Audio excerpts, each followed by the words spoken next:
প্রথম দিকে যে আমলটা নবীজি করছে ওটা হাদিস, কিন্তু লাস্ট সর্বশেষ যেটা নবীজি করে গেছেন এটা হলো সুন্নাহ।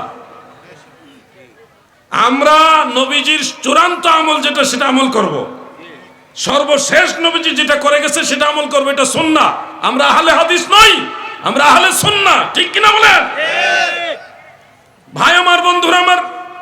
হয়তো আপনি প্রশ্ন করতে পারেন জিহাদি ভাই, আল্লাহর হাবিব রাহমাতুল্লিল আলামিন নবী সর্বশেষ একবার রফউল ইয়াদাইন করেছেন, এটার বাস্তবতা কিভাবে আপনি বুঝলেন? এমনও তো হইতে পারে নবীজি আগে একবার উঠাইছে, পরে বারবার উঠাইছে, এরকম প্রশ্ন একটা করতে পারেন। আমি এবার আপনাকে সহজ করে দেই। বলুন তো, এই সাহাবীর নামটা কি ছিল? বলেন না, আপনারা বললেন না, তোমরা না, আমি তো চাইতেছি ওনারা মনোযোগ দাও। সাহাবীর নাম কি? আব্দুল্লাহ ইবনে ওমর। বলেন, আব্দুল্লাহ ইবনে ওমর। তিনি একবার বলছে আল্লাহ রসুল সাল্লাল্লাহু আলাইহি সাল্লাম বারবার হাত তুলেছেন, আরেকবার বলছে নবীজি শুধু একবার হাত তুলেছেন। তো এই যে সাহাবী, উনি নবী করিম সাল্লাল্লাহু আলাইহি সাল্লাম ইন্তেকাল শরীফের পরে, নবীজি পর্দা করার পরে উনি নামাজ পড়ছেন কিভাবে, ওইটা দেখলেই তো বের হয়ে যায় লাস্টের আমল কোনটা। কথা ঠিক আছে না ভাই? বুঝছেন নি আপনারা? বুঝছেন নি বিষয়টা? আব্দুল্লাহ ইবনে ওমর নবীজি পর্দা নেওয়ার পরে কিভাবে নামাজ পড়ছে, ওইটা যদি আপনি খুঁজে বের করতে পারেন তাহলে তো বোঝা যাচ্ছে আল্লাহর হাবিব লাস্ট সর্বশেষ কোন আমলটা করছেন।